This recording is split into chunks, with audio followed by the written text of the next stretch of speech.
Guys இப்போ பார்த்தீங்களா land அது வந்து ஒரு கம்பெனியோட லேண்டு. அவங்க வந்து ஒரு 20 ஏக்கர்ஸ் இதில் கொஞ்சம் அந்த அந்த பீஸு.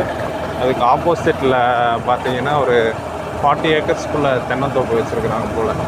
பெரிய ஏக்கர் கணக்கு தான். அந்த சின்ன 1 ஏக்கர் 2 ஏக்கருக்கெல்லாம் அவங்களுக்கு வேலையே இல்லை. அவங்க நிறைய இடத்துல வச்சுருக்குறாங்களாம். ஊட்டி, தாளவாடி, எல்லா இடத்துலையும் மொத்தம் ஒரு 300-400 ஏக்கர் வச்சுருக்குறாங்கன்னா பார்த்துங்க. ஒரு டெக்ஸ்டைல் கம்பெனி எல்லா பக்கம். இப்போ பார்த்தீங்கன்னா ஃபார்ம்ஸ்லாம் இவங்க தான் வாங்குகிறாங்க எனக்கு தெரிஞ்சு. நானே 2-3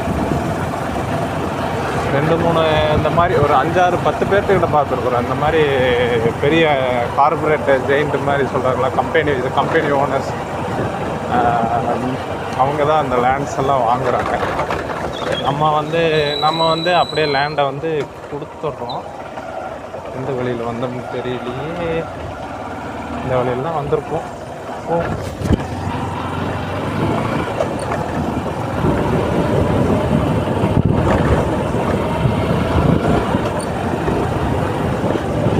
ஏரியாவெலாம் பார்த்தீங்கன்னா செம்மையாக இருக்கும். நம்ம ஆளுக்கு தான் இப்போ எல்லா லேண்டையும் கொடுத்துட்றாங்க.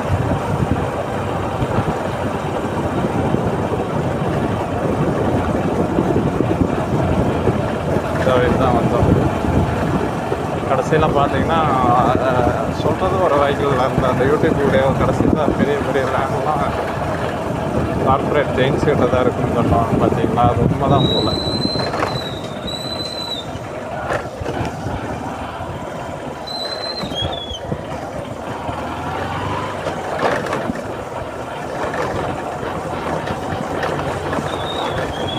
போட்டு அவங்க ட்ரைப் பீப்புள்ஸை வந்து வேலைக்கு வச்சுருவாங்களாமா.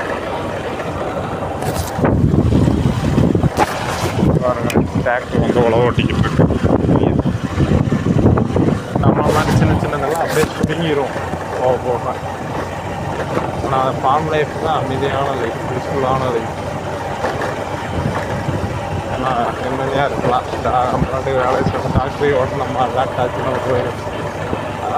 இதே காட்டு வாக்கில் சுற்றிக்கிட்டு ஆட்டுக்குட்டி வாங்கி மிதிச்சுக்கிட்டு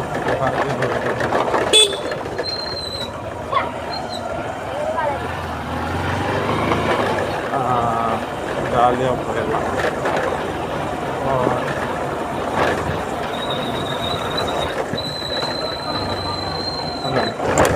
ரயில்வே பிரிட்ஜு சரிதான்னு தெரில, பார்த்துக்குங்க. வீடியோ முடிய போகுது. பாய். இன்னும் மற்ற சைட்டையும் நான் உங்களுக்கு காமிக்கிறேன். நான் போகிற சைட்டு மெஷர்மெண்ட்டு